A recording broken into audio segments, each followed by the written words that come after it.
some water and take care of ourselves. I promised you I was going to fangirl. So, like, I'm just going to live up to that because, sorry, it's going to happen. One of the things, I do a lot of work in First Nation communities with Indigenous people from all over. And one of the things I've noticed is either they never found their voice or we had a voice and we lost it. And I was one of the latter. I grew up in a family that was very encouraging and supportive, and I would say and do whatever, but I'm also a 10-year domestic abuse survivor. And for the longest time, I didn't have a voice. But our keynote this afternoon was one of the reasons why I thought I could again. Because I would watch Pam take on the world with class and intelligence and facts. And I thought, if she can do that, maybe I can do that. So I'm thrilled to introduce Dr. Pamela Palmater. She's a Mi'kmaq lawyer, professor, author, and social justice activist from Eel River Bar First Nation. She has 4 university degrees, including a doctorate in law from Dalhousie University, specializing in Indigenous law. She currently holds the position of full professor and chair in Indigenous governance at Ryerson University. Pam was one of the spokespeople and public educators for the Idle No More movement and advocates alongside other movements focusing on social justice and human rights. She is frequently called as a legal expert before parliamentary, Senate, and United Nations committees dealing with laws and policies impacting Indigenous peoples, and she is considered one of Canada's top 25 influential movers and shakers by the Financial Post. Join me in welcoming Dr. Pam Palmater.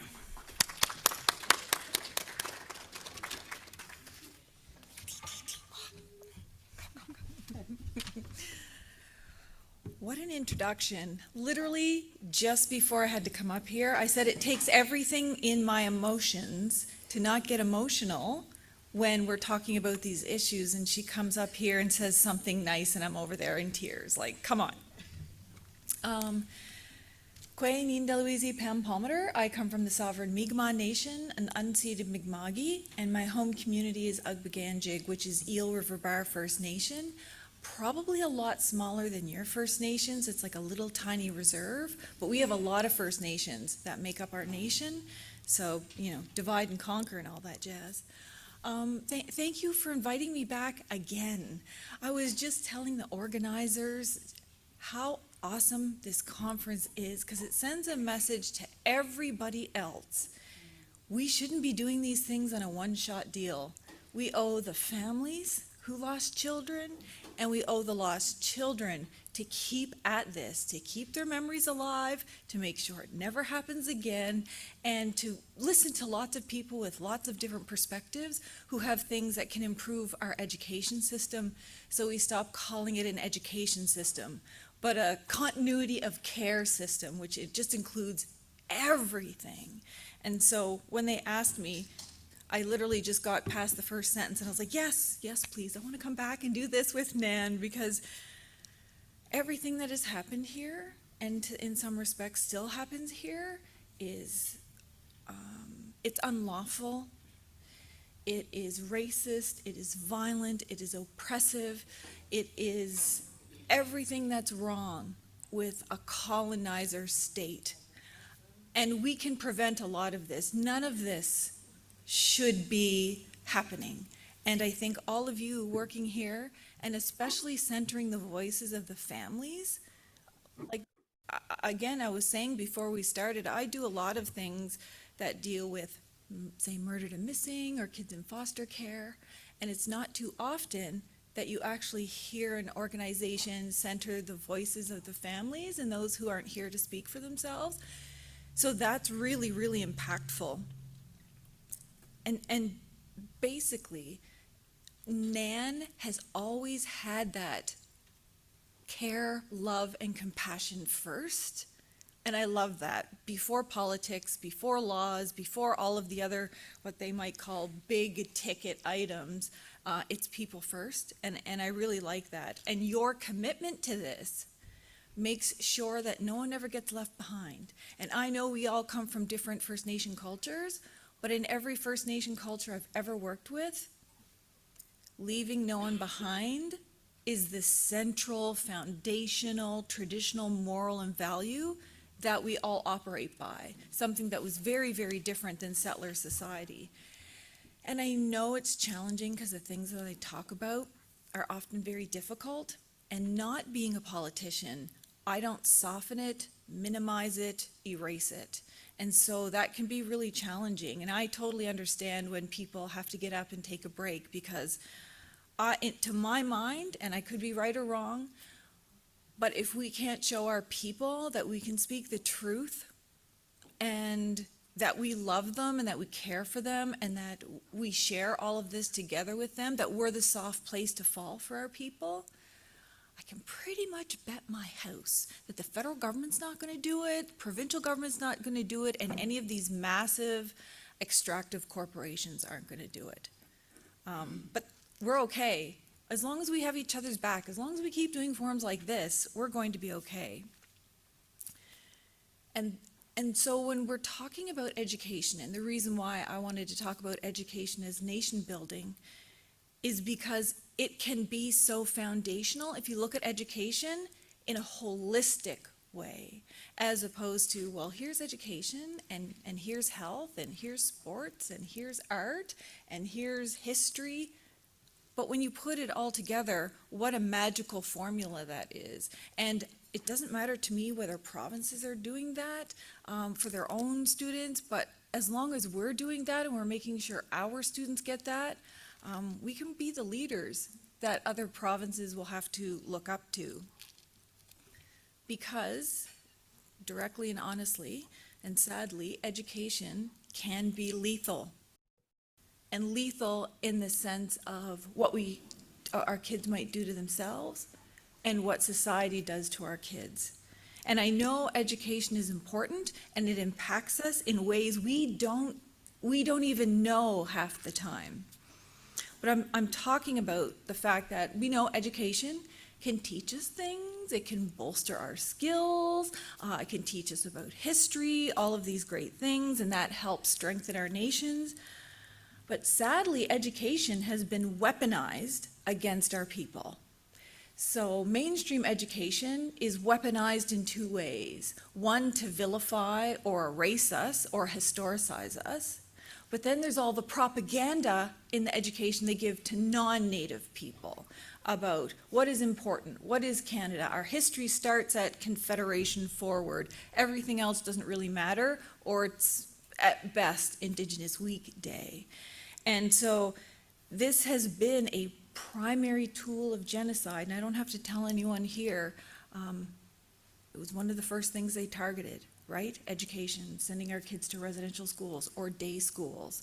And so when you think about how many children were hurt by all of that, how many aren't here to celebrate or talk to us about anything, I also think about all of the violence and racism that they embedded in society.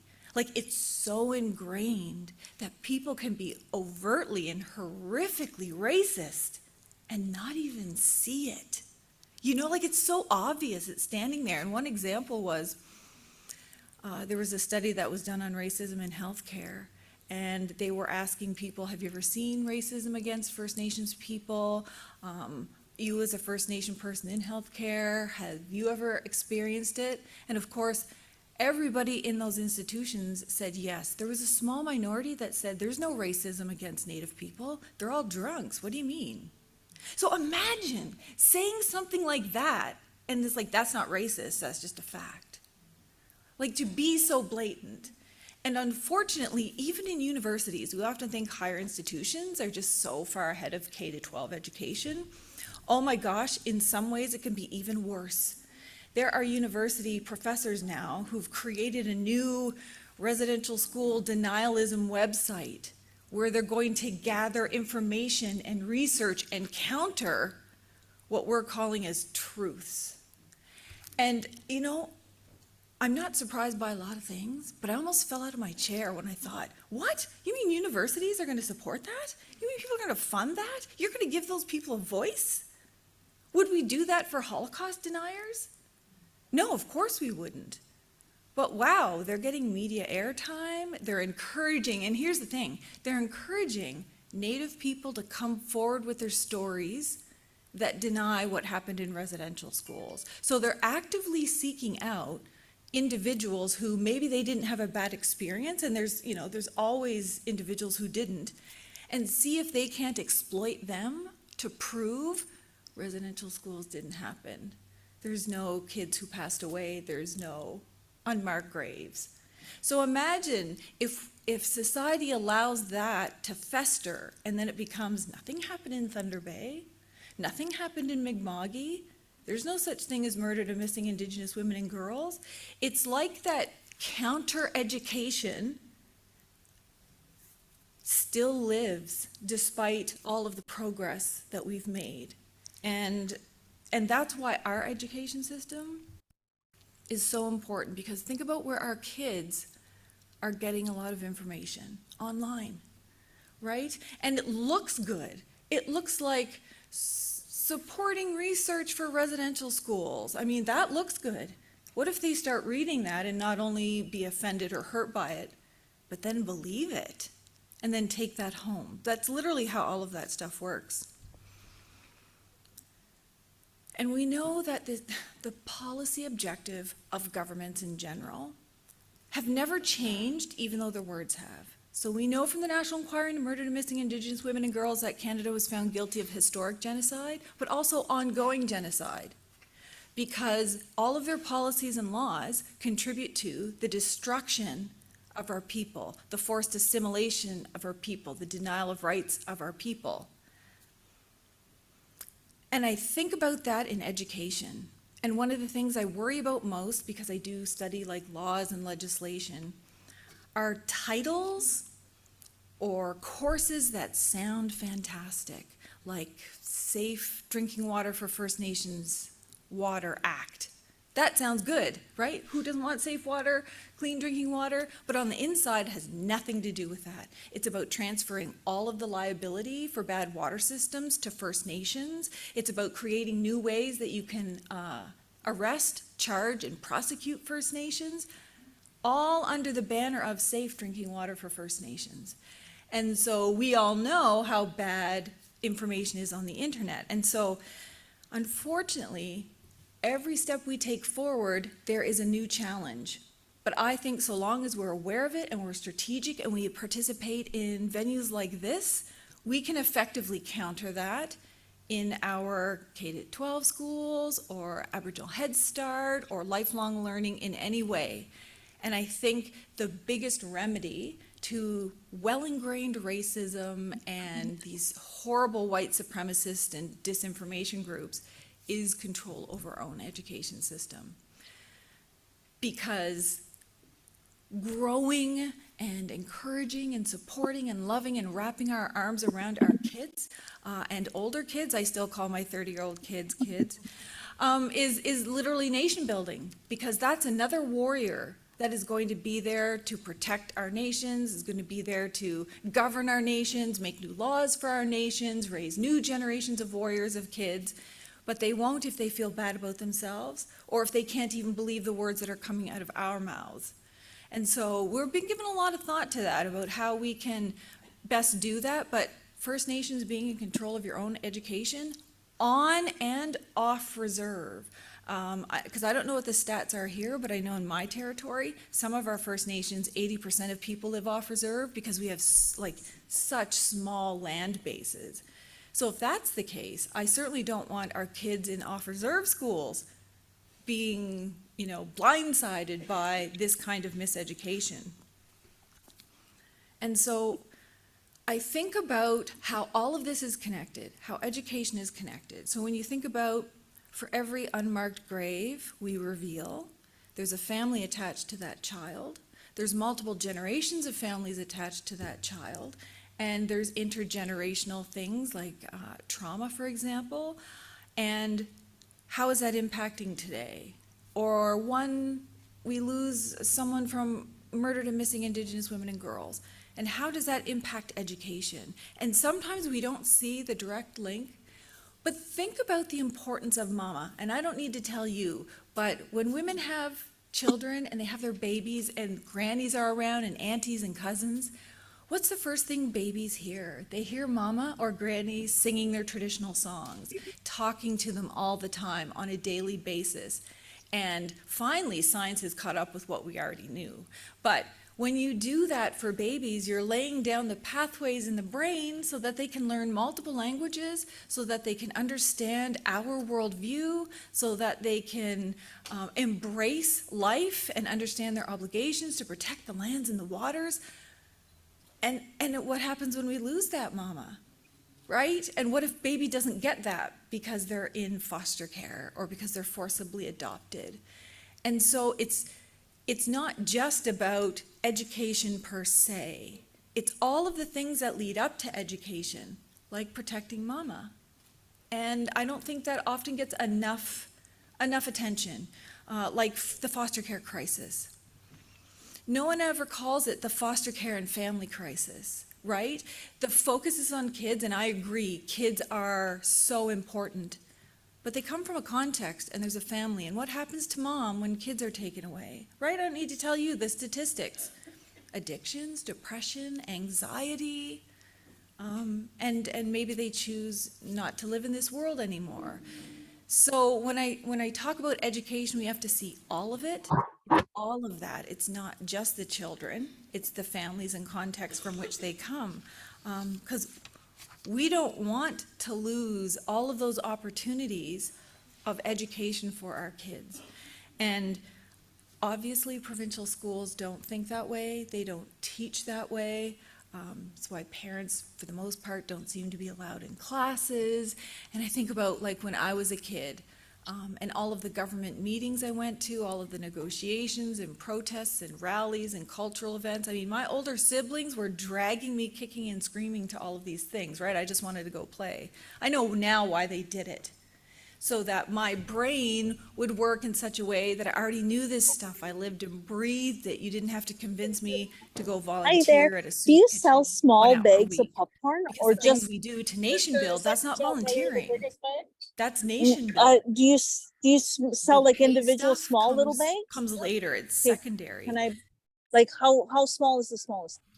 There's so many ways that we can look at education, but my dream for our education system, especially in First Nations, is that a child could go to school, they could get their healthcare checkup, their dental checkup for the year, they could get whatever vaccinations they needed. If they were struggling with issues, there would be a Oh, those little psychologist and a ones, psychiatrist there. $1.99, If they so have any cute. other issues, there could Are be um support are there mechanisms, any just regular specialized ones? teachers, there could be Yeah, I would speech like just a regular one. pathologists, there could be Yeah, physiotherapists, yeah. literally wrap I would get around 3 service regular right in ones. school. And I know that many First Nations are Yeah, working towards that. Food, meals at school. Having that there makes it much easier on parents too, who might have a ton of kids back home, and it's not easy to go back and forth to all of these appointments. But that's what I'm thinking about. I'm thinking about how do we get this done, regardless of whether or not it follows provincial regulations. I mean, if they don't want to care about their kids, that's one thing. And I think that's wrong. But why couldn't we also have those wraparound services for all of our kids that go to provincial schools, right? Those kids would have less access to those things because you might already have a health center on your reserve, for example. And so all of that said, in terms of nation building, like what is nation building and that how is is it such a connected to cool education? tool. Well, think about what you need for a nation, right? You need governors, you need leaders, you need people who can be advocates, you need people who can cook, you need people who can take care of seniors. You literally need everything that any other nation has. And education is a part of that. I don't like when people say education is the solitary solution for two reasons. One, because I think there's a whole bunch of things that are a solution, like we need it all together. But the other thing is that I don't know if they're actually talking about holistic education and support, like we would have had in traditional times. And I'll give you an example because most of the stuff I learned about what it means to be a Mi'kmaq and what my responsibilities are, it's not really because someone sat me down and I had a 4-hour class in my family that said, okay, this is what a Mi'kmaq is and these are your, it was by watching and listening and being part of what my older brothers and sisters were doing and what the larger community was doing. So there's a way of listening, there's a way of learning without having to be taught, if you know what I mean, like the formal education stuff. All of it's important, as long as we're meeting our kids where they're at and the needs they have. For example, my son, my youngest son, who's like 29 now, had learning disabilities, he had dysgraphia, and so he was constantly doing bad on his spelling tests because he would write his letters backwards or upside down. And he still does. It's very cute. I try to save all of his little notes. But I went to the teacher and I said, look, you have all of these education support services. Why would you not work with my son on that? And it's like, oh, your son just isn't trying hard enough. And she would like tape a picture of the ABCs and 1, 2, 3s on his desk. It would make no difference if you don't see those same things in your brain. So she was failing him on all spelling tests. And I said, do me a favor, just ask him orally how to spell these words once. Just do it once. And if he gets the same 0 grade, fine. And he got 100%. And the next week, and the next week, and the next week. I was like, see, it's not impossible to meet kids where they're at, or families where they're at. Think about all the things kids are learning in school. My goodness, I don't know half of it. I don't know chemistry, I don't know biology, I don't know all of these things. I can't possibly. So if I'm expected to help my kids with homework, I kind of need some support too. What kind of teaching materials are you using? What are the ways in which I can help my son if I don't know the very particulars of those things? And I think all of that is important because I think we're already blessed with the teachings of our ancestors. And so any kind of education system that we're engaged in, that's like a bonus. What I don't like about the current system and what they sometimes force some of our First Nations to do is be strictly provincial curriculum, strictly numeracy and literacy. And for someone that's done a lot of schooling, that's so important. I'm not saying that's not important. But there is more to life than numeracy and literacy. Why can't it be everything? Why do First Nations have to choose between numeracy and literacy and land-based learning? Oh, sorry, no, that doesn't fit in our curriculum, so you can't do that. No, you can't learn your language, you have to learn French, like in the Maritimes, it's very French, for example. We're always making false choices. Why can't we make room for all of it? Like, why do we accept these limitations? And we know why, because they say, well, sign here, or you don't get funding for your First Nation education.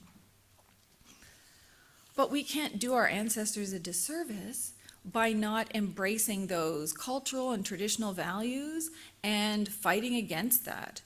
I often get young students, I'd say, maybe grade 7, 8, or 9, who, if I'm doing a live event on YouTube or something, they'll email me afterwards and say, hey, but my teacher said treaties aren't really legal documents.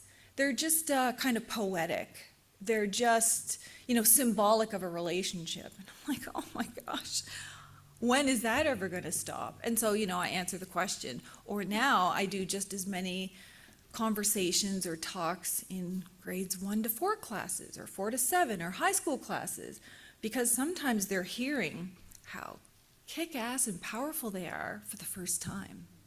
Instead of, because sometimes teachers take it upon themselves to actually do some research, right? There's a lot of them. But what are they teaching the kids? Oh, it's all poverty, it's all violence, it's all incarceration. So they might be quoting statistics and we have lots of problems, but that's all they ever hear. Hello, have anyone told these kids about native TikTok? There are thousands of awesome First Nations and Native Americans on TikTok, not just doing dances, but showing how to make regalia, doing a word a day, how to say a sentence in Cree or Anishinaabe or Mi'kmaq, or countering misinformation in society. Here's 3 myths in society. Like, there is a wealth of education in kid content form, right? It's not controlled by anybody else. And it is followed by more non-native people than native people. So even their kids can get a better education in some of those platforms. So I often ask these teachers in a nice way, so they ask me back, why don't you just celebrate some of our heroes? Oh, you mean like Sitting Bull? Yes, Sitting Bull.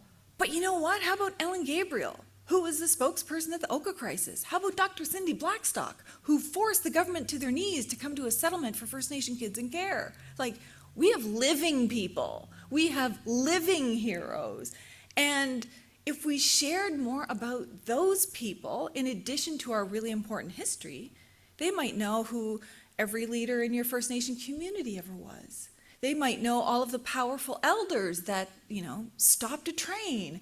They might know all of the ways in which we should just be so proud of ourselves, or how we continue to act honorably in the face of genocide. And what other settlement can you ever say that was true? So there's just so many different ways to educate our kids and make them feel good about themselves. I just use native TikTok as an example because I can't dance, so I have to do different kinds of TikToks. But now people are asking questions. They have an opportunity to learn from their peers, for kids just a little bit older than them, from people who are quote unquote famous, and they want to hear what they have to say.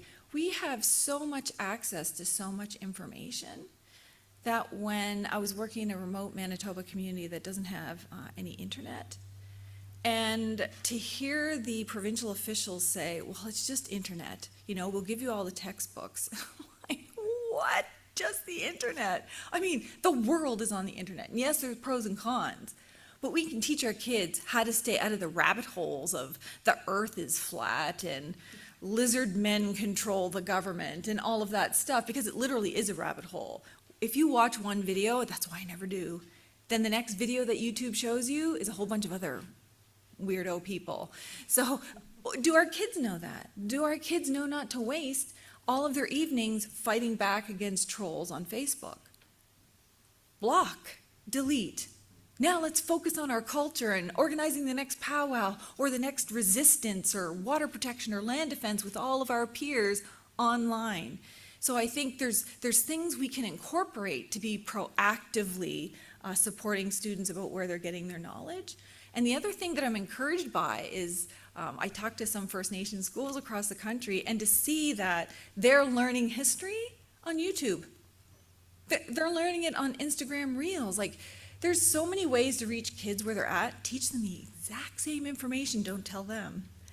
And it's just in a different way. It's how they absorb it. It's like with pictures changing every 8 seconds, for example. Those things are different. And YouTube has captions. So if they're hearing impaired, just turn on closed captions and they can equally access it. And that's what I love about social media. But all of this to say, First Nation education is nation building.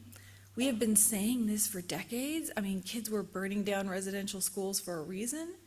And think about in the 70s, when we were starting to get more politically active, nationally anyway, the National Indian Brotherhood, formerly, or the precursor to AFN, back when they were just like kick-butt warriors, they had a paper called Indian Control of Indian Education.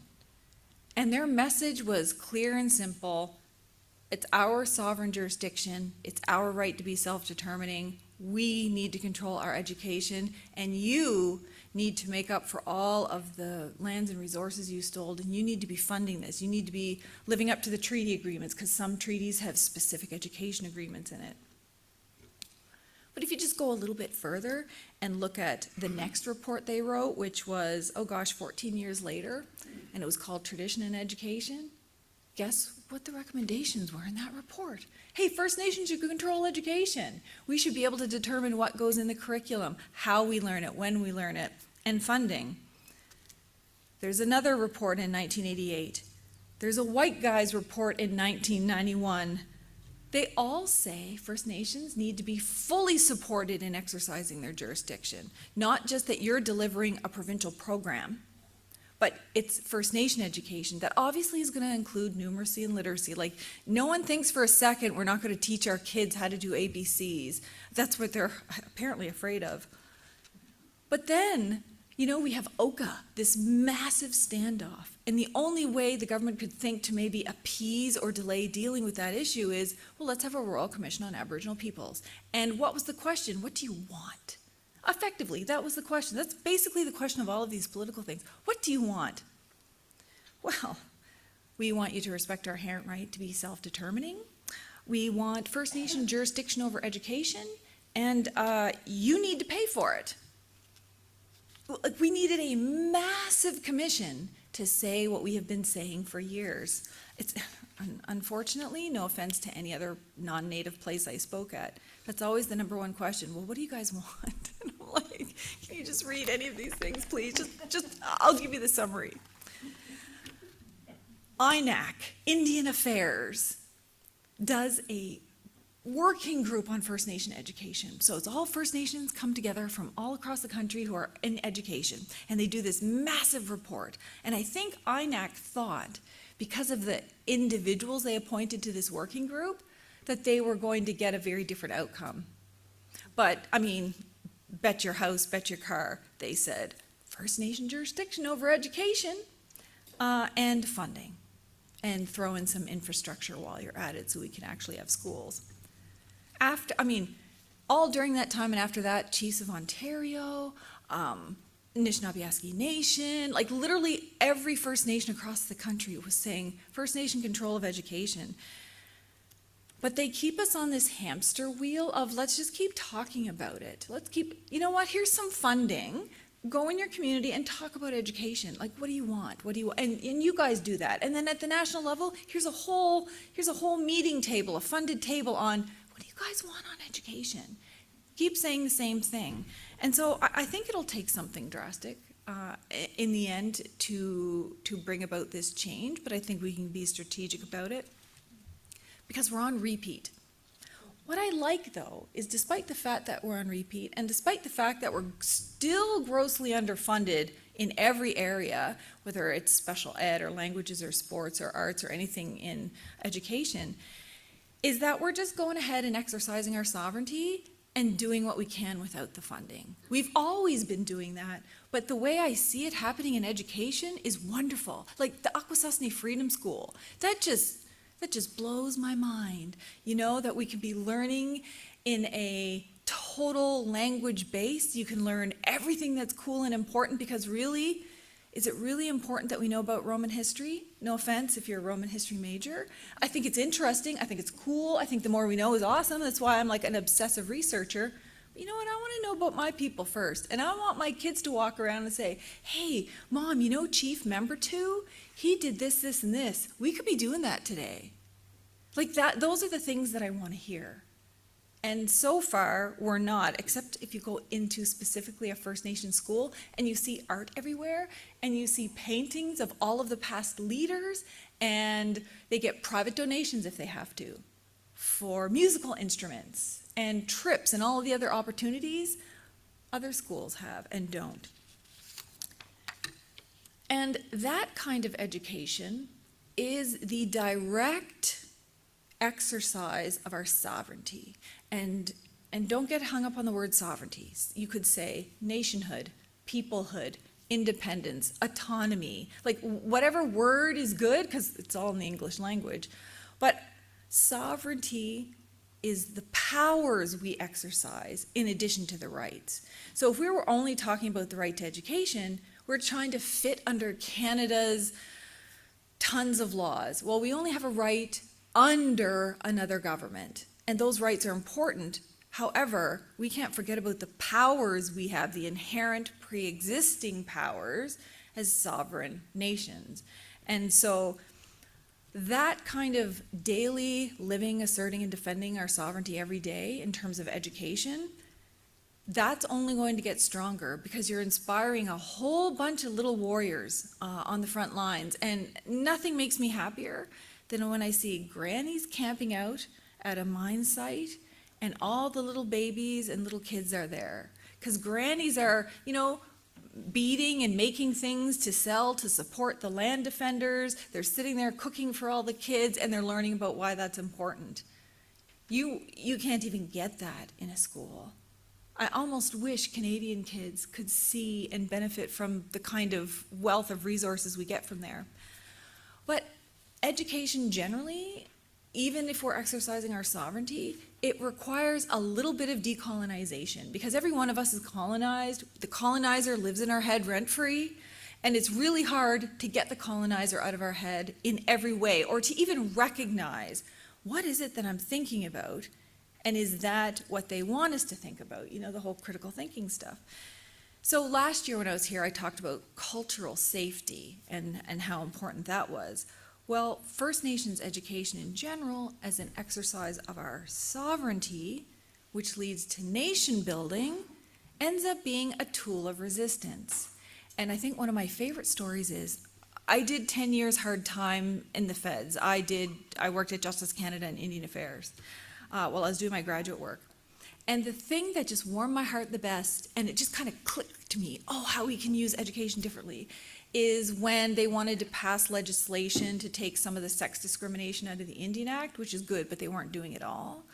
And I went there to testify, and they wanted to stop it.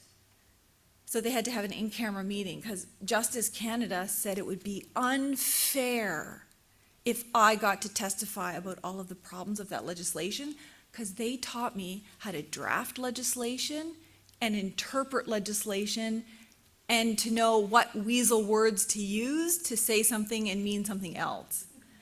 Thank goodness the House committee let me testify anyway, and I think I saw a tear in some of them.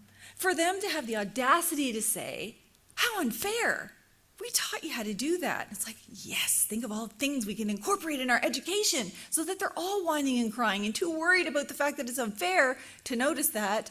We got amendments made, and then we won the next case, and the next case, and the next case. They basically don't know how to deal with us. And so we can use education as a tool in such a broad multitude of ways that doesn't even have to speak to provincial curriculum, even though it might be paid. And so thinking about the decolonization of education and what education is, and that's why I say it's got to be decolonized. What are we thinking about by education? Is it just grades 1, 2, 3, 4, 5, 6, 7, and so on? But are we thinking of it strategically, in a nation building sense, in a resistance sense, in an empowerment sense, in a warriors of mind, body, and spirit sense, like it would have been in the past? Are we also teaching our kids how to eat well, how to exercise, how to take a checkup on their health, how to deal with mental health issues the best that we can? And so that form of decolonization is going to counter anything else they get online or in provincial schools. So we need to think about how we get our education, from whom we get our education, for whose purpose and benefit is the current curriculum serving? Because I'll admit there's a lot of provinces now with Indigenous, Heritage Week or Indigenous History Week, but you don't see a lot of them incorporated every day in the classroom using Indigenous examples. From see Jane run to see Wilma Mankiller kick ass. We can literally change the words that are in books. How we do math problems, they don't even understand it all. Because I think we can use this tool like anything else. And people say, listen, you can't use the oppressor's tools, so to speak, and defeat them. I would argue with that. I went to law school, not 100% great experience, but an elder told me, think about it this way. You're going to go and learn everything about them, all of their laws, all of their court cases, and how they've lost court cases, and all of the legal strategies that people used to make government laws fall or become void or have to repeal it altogether. That's useful information. You don't have to think like them, but you can use that to bring down their laws. So when people ask me, do you think we should go to court and assert a treaty right, for example? Obviously, there's not a one-size-fits-all answer, but if you think about it in that kind of resistance education point, I say, you know what? We've learned how to take down their laws. Let's use legal education as a weapon against their laws and take them down slowly but surely, and we're doing it, it's great. And then for the other part, we can use those laws to, what's a good way of saying that? To make Canada as an outlaw look like the outlaw it is, because part of what we're doing in First Nation education, sadly, the burden seems to be falling on us, is public education. So anything we want is political, it's policy-based, it's pressure-based. The more Canadians are aware of what's happening, the more they become on our side, the more allies we have, human rights groups, researchers, philanthropists, people who are doing funding, all of those things.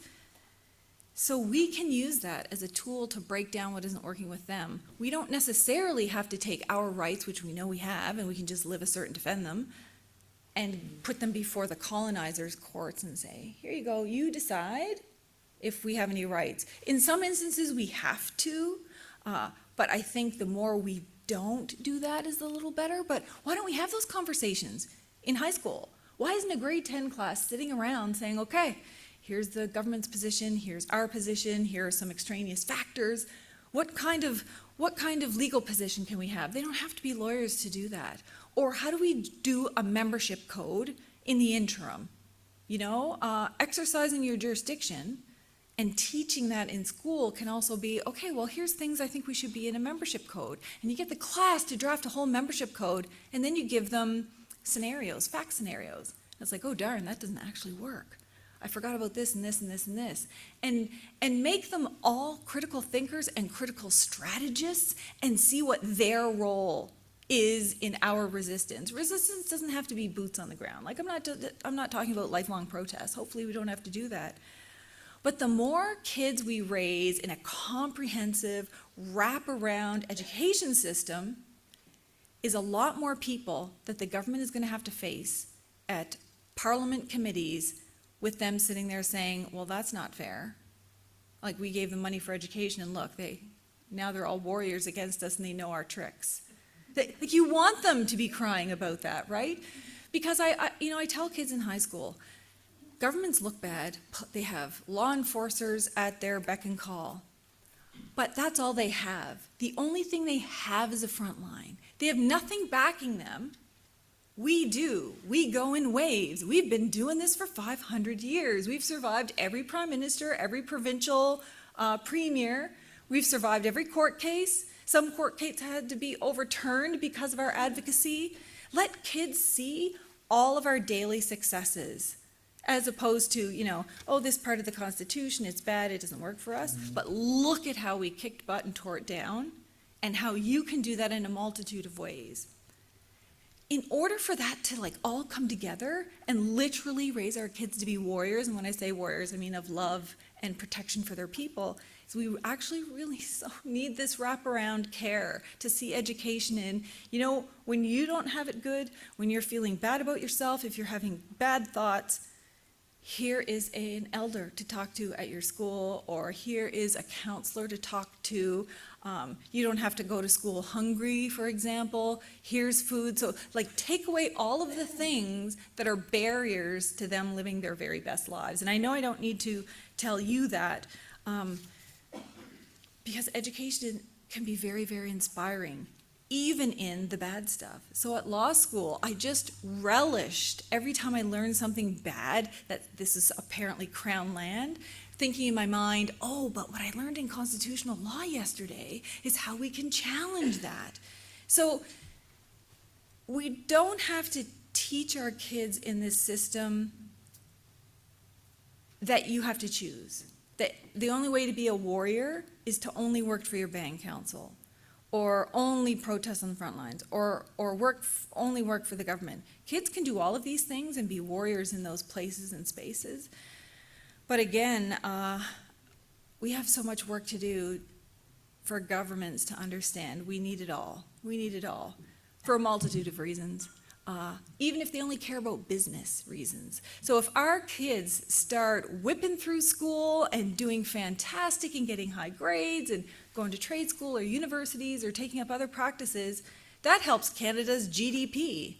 I don't give 2 cents about Canada's GDP, but that speaks to people who only care about GDP. You can show the facts and the stats that your magical GDP is going to be saved because of us, right? Your labor shortage is going to be saved because of us. All of these things. Care about any of that. I don't even care the reason why they do it. Are they doing it because it's a moral value? Is it because the TRC recommended it? Or is it because they're going to benefit personally or this magical GDP? Don't care what the reason is, to be honest, because you can't fight everybody. Just so long as you're doing it. And you can appeal to different audiences that way. So now I'm very strategic. If I am speaking to a non-native group, it's like, hey, you know about GDP? You know, and all of these trade agreements and all of those things? Imagine if you did this, this, and this. I mean, one of the reasons why there aren't more international trade agreements investing in Canada is because of the legal uncertainty around all of the land claims that you haven't resolved. They might think twice about that and say, well, you know what? Maybe we should pressure the government, because the government's pretty much in the pockets of big money anyway. Imagine what we could do with all of that. To me, I think it's morally reprehensible that someone should only do it for financial purposes because they think, you know, this is going to benefit them financially. But at the end of the day, I think we have to be strategic about all the funding, all the opportunities we have to turn it around and make it good for us. They don't even have to know about it. And including kids in everything, all of the consultations, all of these kinds of meetings, for example, like I grew up in all of these kinds of meetings not knowing anything that was going on, but I just knew that it was important. Back in the old day, and I'm sure some of you might remember, when we went to community meetings, people were yelling and crying in the microphone and screaming and fisticuffs and stuff, and not because they disliked each other personally, but because they were so passionate and cared so much about ending the injustice and making nation building and being good for our kids. So I always knew, I'll forever think that's really important. I'm glad no one wants to fight me anymore. But at the time, there's passion coming out in people. So I think we can show kids there's different ways to be. There's different ways to exercise your voice. I am never going to come up to someone at a community meeting and say, hey, these are Robert's rules of order, and you have to do this. Sometimes I even forget what to say. And kids need to know it's okay to speak with a shaky voice. It's okay to cry when you're talking. It's okay to pause. It's okay to take a deep breath. It's okay if no one agrees with you. And why don't we practice that here in our school? Let's practice how that's going to work, because I was mortally shy. I couldn't speak in front of anyone my whole life growing up. And I certainly couldn't do it without my voice shaking, me instantaneously crying, so I avoided it at all costs. All costs. I would rather be that person that just sits in the back of the room and listens to all of you speak. And I realized being shy is actually not a bad thing. Because how do we learn from our elders? How do we learn from the people around us? Sometimes it's not about you talking, it's about you listening, and that's okay. So kids don't have to raise their hand. That doesn't mean they're not participating. They're listening, and that can be just as powerful. So those are the kinds of things that when I bring to different provincial governments and talk about education, they're like, what? What? No, that's not how it works. You're going to have lazy and non-participatory kids, and they're not going to know their ABCs and 1, 2, 3s. So I think the solution is everything that you're doing in your schools, everything that you're advocating for, just keep pushing for that. All of it. Just keep pushing, because at some point the government gives in. Or think about us, all First Nations. So we're all linking arms. And you know how those horrible riot police, they get all of their shields and they all link arms and they take a step forward so that we have to take a step back? Well, we've been taking steps forward, little bit by little bit. And no, we're not on a historic first important step. That's crap. But we have literally, you know, every win, identify it, see it, embrace it, use it, and just think, you know, we're pushing back on them because they don't have a backup. They've always relied on the public to support them, but the majority of the public doesn't support them anymore. So that's what I mean about holistic education, resistance education, advocacy education, thinking about it in a decolonized way. I think that's where we're going to get things done. They can't hide the truth about us anymore. We also have social media. We also have a multitude of ways to educate. And what I like about it is when we go online and educate in any kind of way, we're also, for every one of us, we're educating like 100 Canadians. When I make a YouTube video saying, this court case was wrong for these reasons, countless teachers that I don't even know are going to be teaching in provincial schools, and they're going to be teaching their kids that and maybe even show the video. I love when I go across the country and a First Nation says, hey, we used your video and Cindy's video and Negon Sinclair's video to have an Indigenous voice on this topic. Great! You're still teaching that topic for the curriculum purposes, but it's all coming from Indigenous voices. And I think if we just keep doing that and keep pushing. I know I've worked with some First Nations in Ontario trying to make funding submissions for these kinds of wraparound services. And where communities are smaller, what if we come together and then that resource can be used for all of those smaller schools, for example? All of those things. You just keep doing it. The only reason why I know about wraparound education and talk about it now is from everything I've ever learned from First Nation schools and what their goals and missions and priorities are. And I mean, that's been the greatest education to me. Because I think if we wait until every Canadian is educated about Indigenous issues, you know, the whole awareness thing, or every Canadian agrees, or every political party agrees, or even all of us in our First Nations agree, we're going to be stuck here forever. But the revolution of resistance education wraparound services can be pushed by a relative few, and the others will undoubtedly follow, because who wouldn't want that kind of education? I wish my kids had that kind of education. But I think that the fact that you're all working towards it, and you have one of the best paths forward, that's inspiring to me. That's inspiring to me because you're getting there. And no matter where you are in that process, no matter where, whether you're just starting, whether you've chosen to do language or not language, you're all on the right path. Every single one of you. And that is the hope of the future. Because I know my grandkids, my first grandson was just born a month ago. I know that he's going to have a better education. And I'll be putting him in private school, private First Nations school, if I have to. Because we know the province is going to be years behind. But I think we need to do more of that, also support all of our off-reserve members.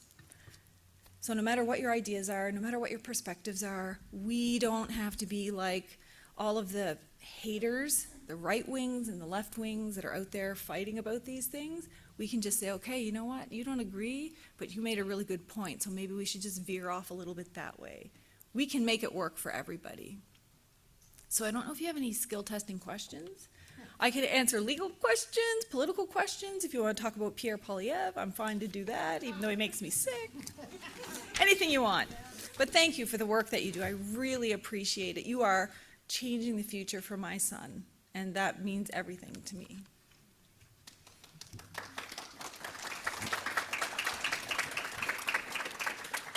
We do have to pass a mic around if they have questions. Okay. Because there's people online. But does Okay. anyone have a question? That's great that this is online. Fantastic. Skill testing question. I want to hear about Pierre Poilievre. In 3 sentences, what would you say? Don't vote. Don't vote for him. I guess that's 4. But yes, he is like way in the far right side of things. He would in a heartbeat be even worse than Doug Ford here in Ontario. And yeah, I'm biased. Mm-hmm. I so agree. Anybody? Sorry? Private school in the sense of, if I have a choice of where I want to send my son, I'm going to send him to a First Nation school, which I consider to be a private school if I have to choose away from the provincial system, but the best kind there could be. How about what, sorry? Oh, homeschooling. Yeah, I mean, there's pros and cons to homeschooling, and it works for different families for different reasons and different abilities and purposes. I think as long as we're doing, all the things that we were talking about in those cases, that's okay too. I also, for people who can though, First Nation schools, the opportunity and experience you get being in community, because we are a communal people, we're all about the collective, we're all about the nation. I think there's valuable lessons in learning collectively and supporting one another, but I also understand and know people who, because of things that have happened before or because of different learning abilities, they've chosen to homeschool. You can do that in homeschool too. You would just miss out on the more of the collective kind of stuff, but you can teach all that too.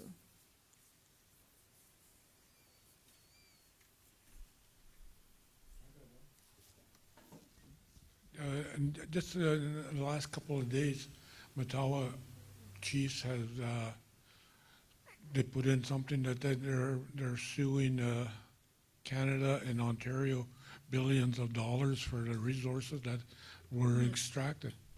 Is that the only way we have to go now, is through the legal system? And what do you think about is that the right way to go? Well, I'm not from any of the Matawa First Nations, but I support First Nations when they put their collective minds together and decide on a specific path. That being said, though, I have been in countless meetings with grassroots groups and First Nations, meeting with ministers, where the minister has come right out and said, look, we can't do anything. Like, we have no power, we have no mandate. Sue us first, and then we'll get a mandate to negotiate so that we don't have to do the litigation. I mean, literally, that's what they've told us. So we're working on a class action right now, but a class action that actually has no chance of taking away from our rights. So it's all about strategy. What is the best in that particular case?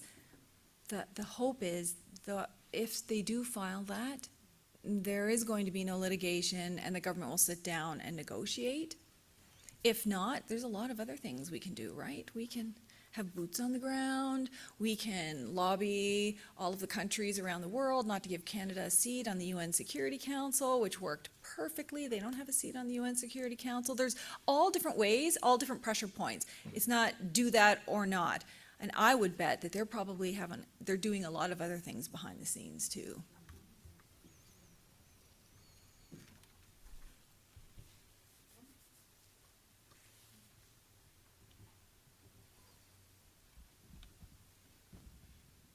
Hi, my name is Martha Sutherland. I'm from Port Albany First Nation. I just wanted to hear your thoughts on how much of a chance do we have I come from the Treaty 9 area, and we're always talking about cases of injustice when it comes to different topics, right? Just generally speaking. Mm-hmm. But what's our chances when we take our cases to, like, for example, we have the St. Anne's court case that went against the government all the way up to the Supreme Court.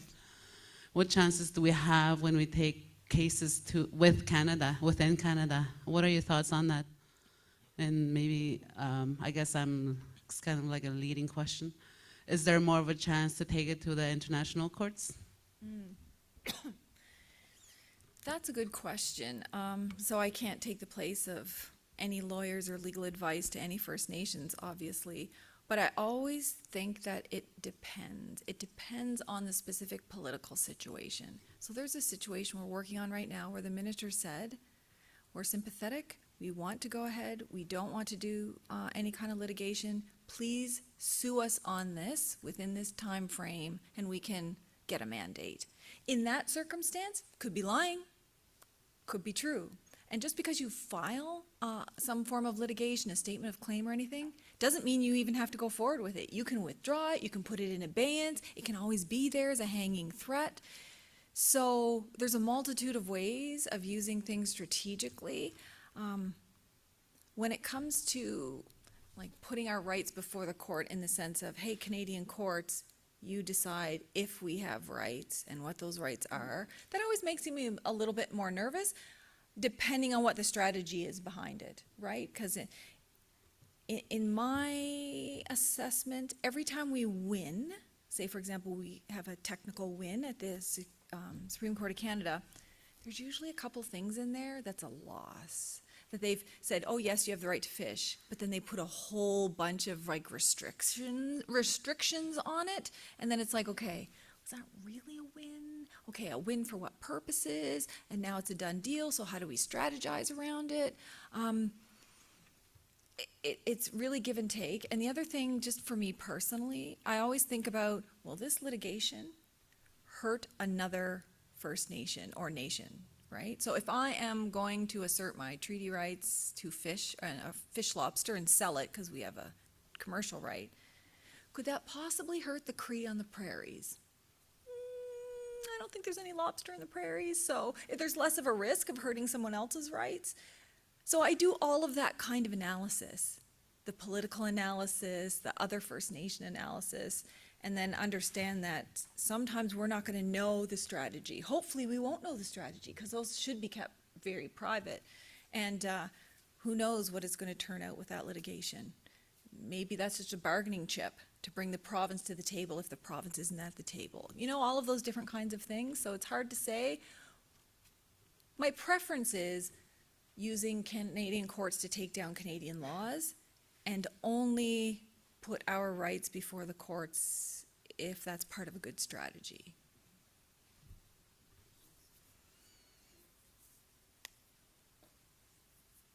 We're good? Yes. I get the credit for it. It's not, I didn't buy it. Oh, a picture, yes, sure. Thank you very much, Awesome. everybody. Awesome. Awesome. Yeah, no worries. Thank you so much. Okay. Okay, so as Pam shared, we got to teach our youth that it's okay to talk with a shaking voice.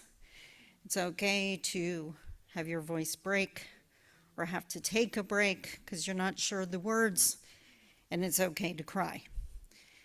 It's also okay to admit you made a mistake. Earlier, we held space for the families, and I tried so hard to make sure we did all 7, and I didn't. And I own that. I'm not pointing any fingers at anyone else. That was me. But at this time, I would like to ask us all to hold space for the family of Paul Penachis. And Marianne, if you could be so kind as to come up and share your words.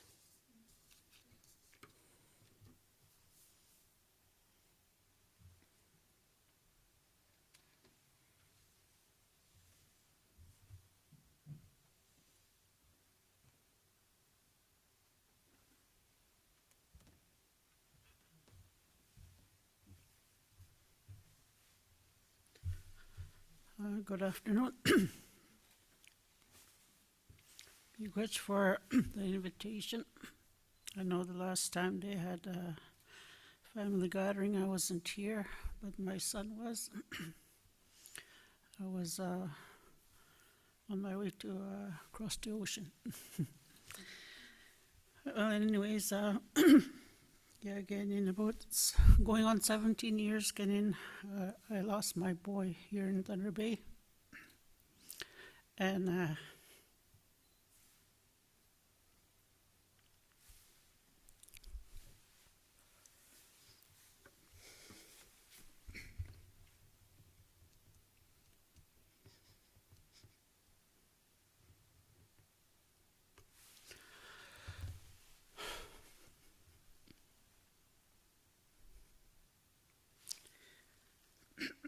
it's never easy talking about my boy or coming to these kind of forums or even meeting with the students. You know, most of my life I was in council. I'm still in council today. But that time, 2006, I took time off to be with my boy.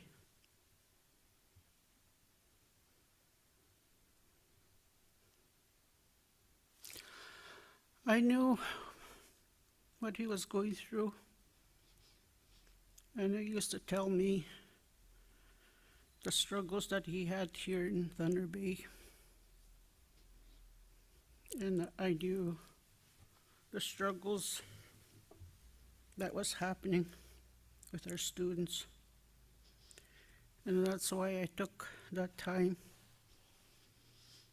to come out and be with him, hoping that this will be his last year. I was only here for four months when he passed in November 11th, 2006. And I still can remember that day.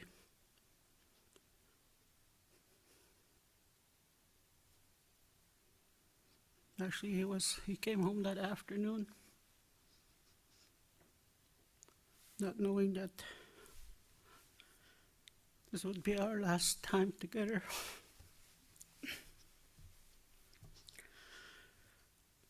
You know, out of those 4 months, I really got a chance to talk to my boy.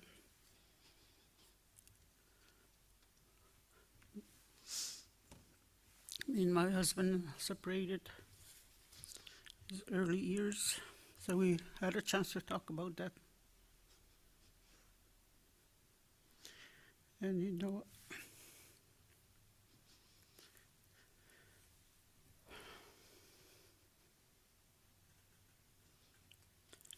and when I was asked to take this with the other families with the inquest,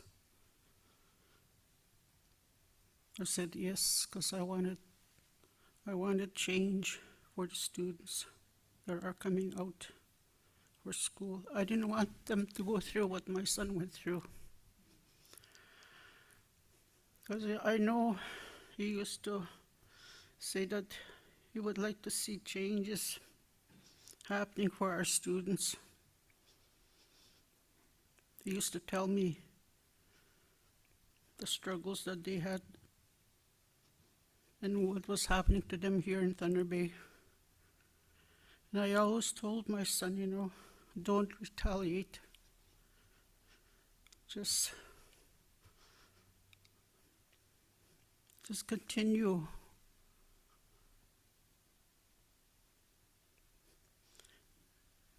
To be strong. You know, the first couple of years, he was really good boy. Then the alcohol and drugs took over. And that was one of the reasons why I wanted to come to be with him. And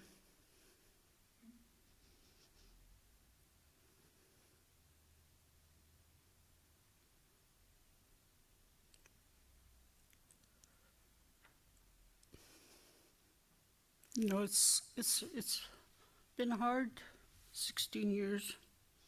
Even though when I come here in Thunder Bay, sometimes I think about him, and I always drive by where we used to live. Go visit that area once in a while.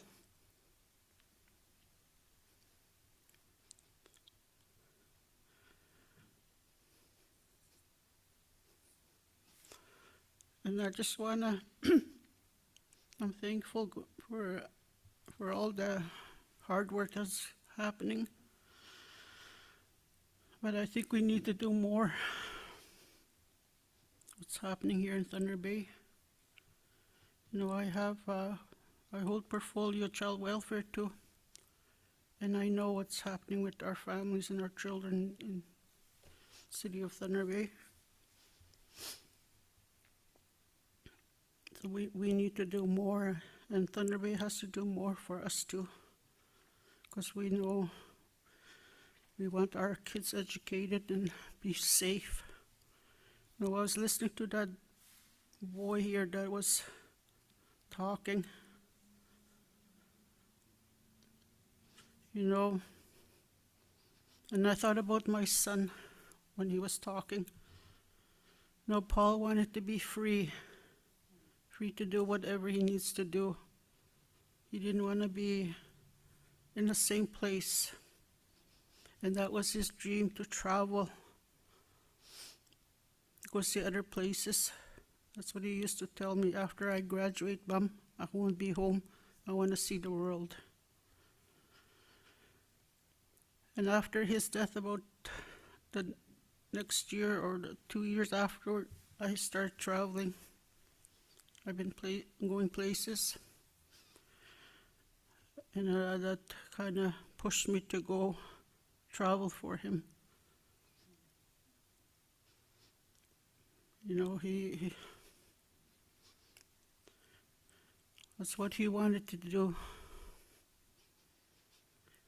And you know, I'm really hoping that there will be a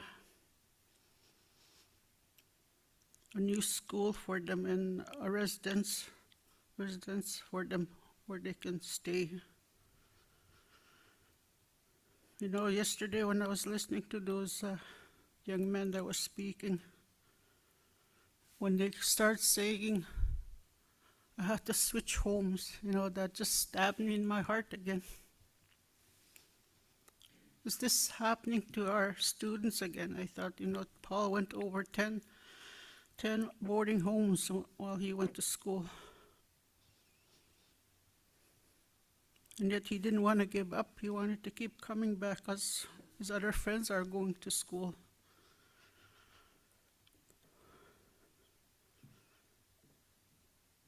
And you know, when I think back, how are we going to break that cycle? I myself went to residential school,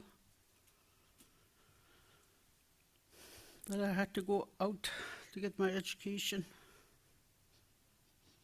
And same thing I did with my son. I thought it was all right. Now I'm really struggling to send my grandchildren out. You know, 3 of them are of age to come out in September. And I'm really struggling because where are they going to stay? Are they going to be moved around? I have one grandson here in DFC, but I always ask my son if he's in only one house. So far, he's been lucky to have a real good good boarding home. I'm always worried that I don't want my grandchildren to go same thing, or even my son to go through the same thing I went through with my son.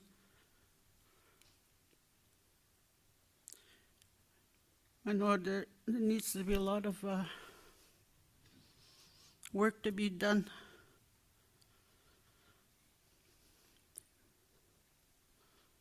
And you know, and I'm glad that I'm here with the mothers that went through the inquest. It was a very hard year. A lot of tears shed, a lot of pain that we went through to relive that inquest. And we gotta make changes for our students. We gotta keep them safe. We gotta feel comfortable and free to be out, not to be afraid. No, I was really touched by the young man that was speaking. It was actually the first time I think I heard students speak how they're going through, what are they going through, and that's what I was thinking yesterday. So What are we making changes? How far are we to keep our students safe? That they don't need to be scared. I'm sure they want to go out to other places and meet friends, meet other people. You know, they have the right to be free, not to be scared, to feel unsafe. And I know what's happening in Thunder Bay. I've experienced that myself. You know, it's not only us to do our part, it's the city itself that has to change the way they accept us as Native people. You know, I'm really hoping that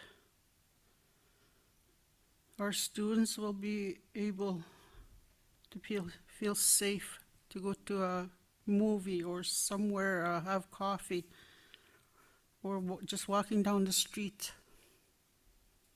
without being afraid. That's what I would like to see. Igach.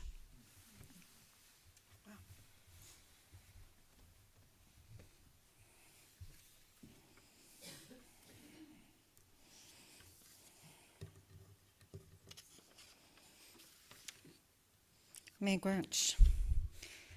Perfect opportunity to pay forward, to pay back, to take the inspiration of Pam's words and the memory of the youth and the families and move forward with the recommendations to make sure all of the students feel safe and free.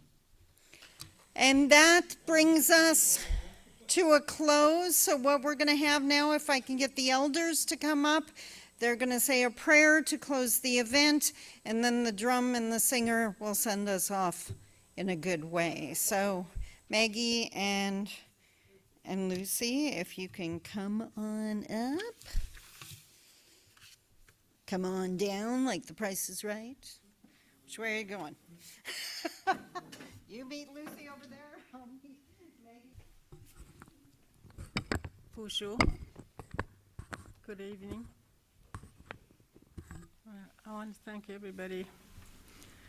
Most of all, I want to say thank you to NAN staff. I feel honored for being invited. I know that they work hard. To get this time and place, it takes a lot of work, a lot of hours. I want to thank Chmigwetchunak. Steg Yan Kiwak when it's to the mod Hutanukik Nan. And I want to thank the parents here that are here. We're doing this because of them, of the families. And I just want to say that in our traditional, in our Native people, the one thing we can do when our loved ones go on, one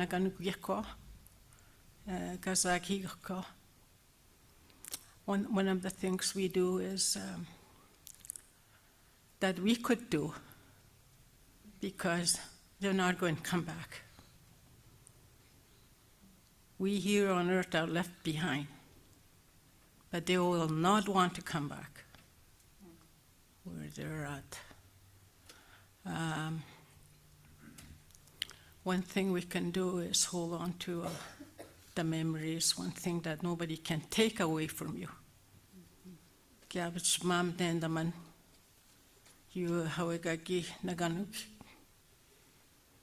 And yeah, I didn't want to say too much on the circle. I've been in circles before. But there's that thing of calm fragility You know, I worked with the students for 11 years, and that's one of the safest thing I would do for them, is to stay safe, and it stays in the room where I counsel them individually. I don't go around speaking about it because they ask me to. And I just want to encourage you that, you know, whatever happened here, all of us in a circle, you know, just keep it in mind. Just pray for these parents that have lost the loved ones, or other ones that have lost the loved ones that are still in pain. You know, keep praying. That's the best thing you can do, is to be there for them and to pray for them. And so I thought I would mention that. I know I have many losses very recently, just 2 weeks ago. And they're very fresh still. And I'm still working on it. And I have somebody that counsels me, give me spiritual. Hawi kshemando, shamayam da giwichiwe, mayam gagina tauhignan, hawi kshemando, our Creator. He created us, and He knows all about those tears. And He's the healer. He's the only healer of your broken heart and your tears. I've experienced that in my life, and that's the way I walked in my healing journey when I took the training in gospel and counseling. And I just want to, even remembering of all the lives I went through those years, of 11 years, working with hundreds of students, many stories that I went through, and many pains that I seen, that I had to cry with them sometime. Just be there with them. So we need to really, keeping everything suppressing into our hearts is no good for us. It's no good for our heart, no good for our emotions. Crying is one of the medicines. Crying. And I know a lot of our people have a hard time because of residential school. That has affected a lot of our people to know how to release it and cry, and that's part of the healing. So I want to thank you for Judy, for what you've done for us, and for the teaching you gave us and encouragement. I want to say Chimingwich, and I want to honor these drummers too for coming here. I just want to bless them, and I just want to say Miigwech. So, thank you, and mustn't forget my dear friend Sandra. You're the best. Do your job well. God bless you. Mi pagigish yam hiyan. Shemandogak shotsen. Knakum go magagish vichisiak. Kagish moon shagay magagish sagendamak. Which go up yak. Keen at the Shemando. Chigip moon shag. Keen mayamek kendaman and this mishamentamak is one in the mac. Keen mayam kenda. Ngagwich man's six Shemando, Gagwich was made you moon a dog one. Gagi one here at on each one. Ego minego humaega auyagayat. He magazused again the gnome gagish naganaganot. De metamuak, jushasit nato. Bait again the moon it juminato. Tabernacle go ginet the bet again mugabagnaman. Magna nakumgo. God our Father, our Creator, we just acknowledge you and thank you again for being with us to these 2 days. And we just pray your blessing for each person here and each representative and facilitator and eight teachers and the teaching that was done here, God. We pray, God, that we will not forget that you truly are the healer for all of us, because you are a great creator. Kchikishimando, china Japan yakima, chuna dauhikika. Imaga so one endamak. Kagwejaman kaknawejana, to be with everybody, for traveling's mercy, for your protection of our children, our grandchildren, our young people in the city here. We pray your protection over them. Ma Jesus we so nagishamyan. Amen.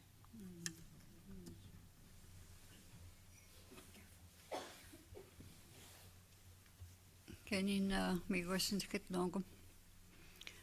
Makaute kwe nin. Damendo dem. Mobishkang donji. I thank the Creator too today for the last couple days. I thank Him especially today for today. I know grief is really hard. When I lost my mom, I got lost in grief for about 10 years. And it took an elder to tell me why I went like that. And he was telling me, explaining to me, you know that you lost your mom 4 times after listening to my story. He said, you lost your mom 4 times. And I didn't understand what he was saying, so I said, no. I said, I only lost her 1 time. She just died, I told him. But he said, no. He says, when you were born, you got separated from your mom, and that was your first grief, when you were separated from your mom. And then the next one was the residential school. You got taken away from your mom.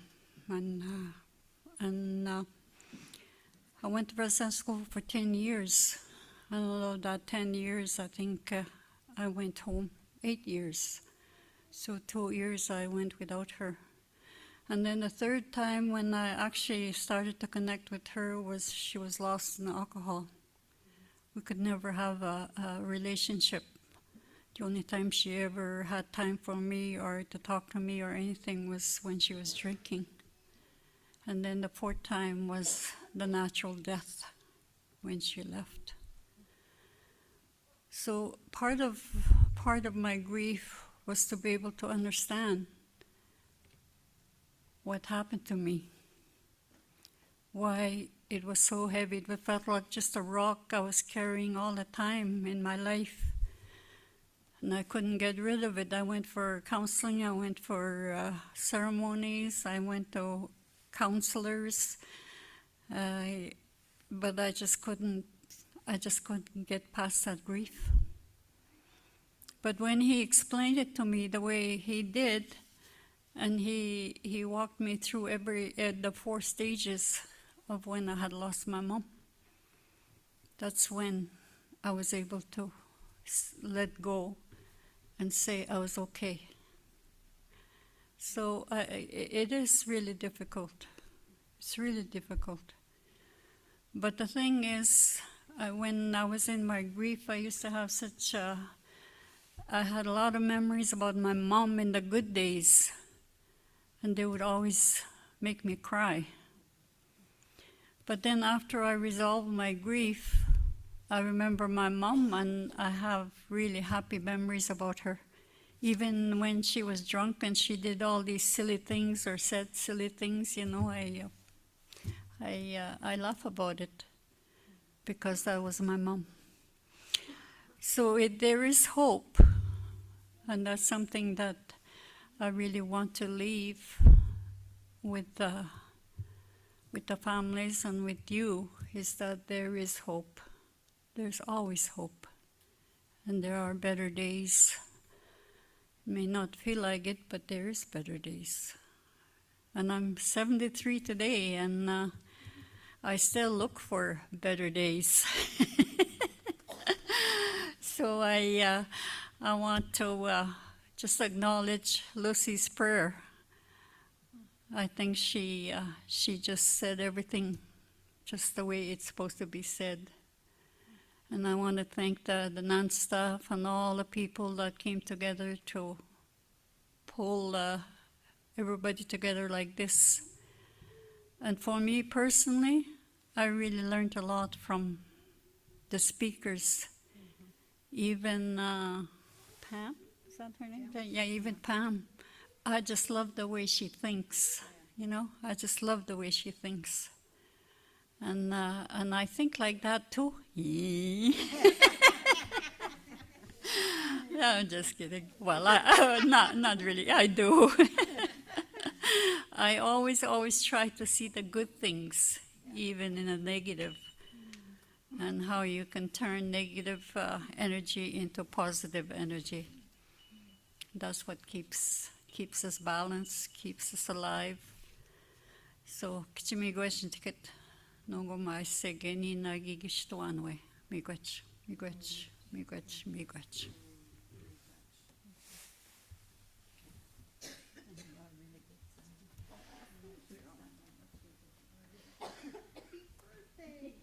all gonna say happy birthday to Maggie, like loud. I'm not singing, it'll clear this room, so for your sake, we're leaving the singing to Kathy, because trust me, you don't want me doing that. But happy birthday, Maggie. I hope you have an amazing rest of your day. What was that? Oh! Well, we're saying it really early or really late, either way. Okay. And that's it for today. Now, Kathy and Dakota. Oh, we have gifts. We're passing out gifts or chasing down the elders, I'm going to assume. Yep. We do it for the presents. That's just putting that out. It's the real reason we do this work. Yes. So with the prayer, the event is now closed, and Kathy and Dakota are going to send us off in a good way as soon as I accept this really big gift. This is for the yesterday's family, and Oh, yes. so they are here, Oh, okay. I don't. and No. ask them to collect the checks as well. Okay, whoa. Hang on. Who's the... You can announce these names and ask them Okay, to be I there. have announcements. Beulah Wabas, your flight leaves Friday, April 28th at 3:30 p.m. from the airport, so you should be there for 2:30, which means you got to be in the lobby for 1:45 if you want to take this so you remember. Rhoda Bushy, Everett Bushy's flight leaves Friday, April 28th at 11:30, so you have to be there at the airport at 10:30, which means you're in the lobby at 9:45. And Matthias Anderson, Clinton Anderson, and Samuel Anderson's flight leaves Friday, April 28th at 11:30 from the airport, which means it's going to be at the airport at 10:30 and in the lobby for 9:45. Who? Anders? Oh, Jethro Anderson. The family is here. There is a gift to honor the family if someone wants to accept.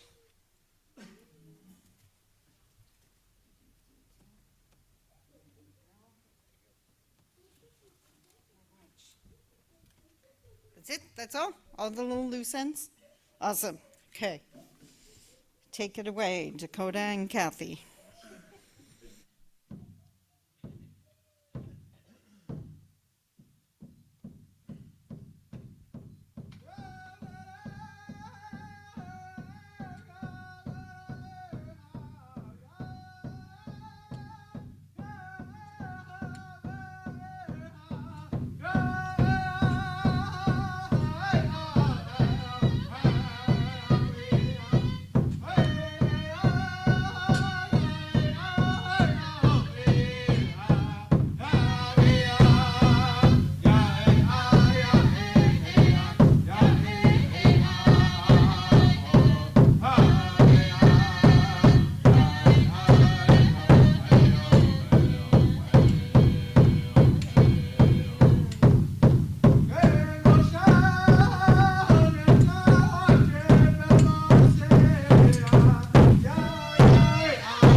Safe travels home, everyone. Enjoy your evening tonight bowling.